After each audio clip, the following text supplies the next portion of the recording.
I think it's higher nowadays, that it's targeted towards marginalized women and girls. Root causes: gender inequality, racism, sexism, classism at its worst. Survivors told us, because we were asking, like, we're all the adults, like how dumb can we be where we're missing all of this? And I would say we're, as a society, we're even getting less and less aware, and we need to become more and more aware. So we asked our survivors, when you're being trafficked as a child, where were the adults? Like, what systems did you interact with the most when you were being trafficked as a child?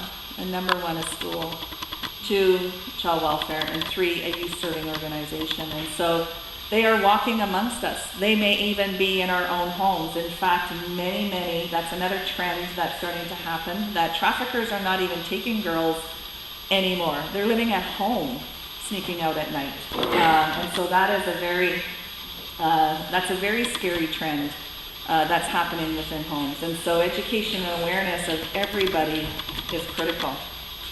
We also learned, and this is something I feel very strongly about, is that survivors need to have a voice in all initiatives, everywhere. In fact, if there's no survivor voice, then you need to be demanding that there's survivor voice in presentations and everywhere. So this is the RCMP numbers. We asked, which again are not high, and there's lots of reasons for that. The service providers, we asked 500 service providers, 266 got back to us, and we said, how many trafficked women and girls did you serve in the year 2012? And so they reported back voluntarily 22,000 across Canada. In the task force report, which is again available on the Mount Wichita Center website, we did the math on the estimated cost to society, the estimated cost of pain and suffering. We did a poll with Canadians, and many of them, they know this is going on, which is another kind of disturbing. We did a National Angus Reid poll, which was bizarre.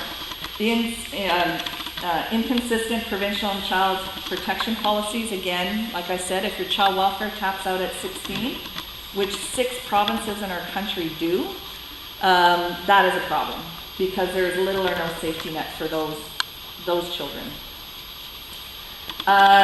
So this is some of the task force learning, particularly around Indigenous women and girls. They're overrepresented in BC, Prairie provinces, and Ontario. There's a market for Indigenous women and girls. The more vulnerable or any kind of disability, the more money a trafficker will get for an Indigenous girl.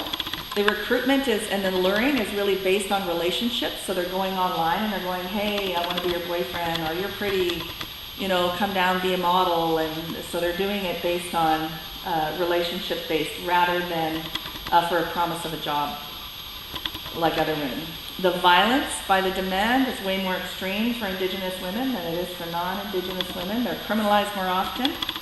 And there's still systemic barriers that Indigenous women face in our country that are directly responsible for creating vulnerability of Indigenous women and girls. So that is like what many organizations are working on, including ONWA and others, is to stop those systems from harming our girls. So this is a growing problem. The age is getting younger. The traffickers they don't even call themselves pimps anymore, they're boyfriends, and it's becoming more normalized, the pimp culture even.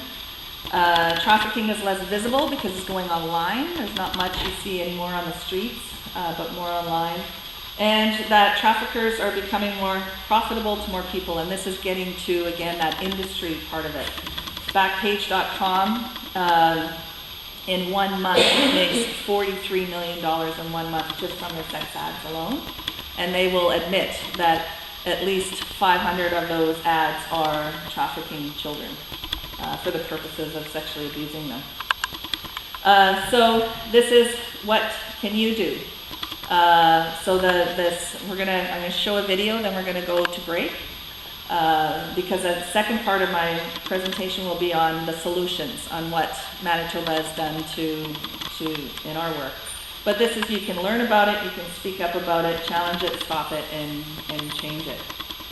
And so,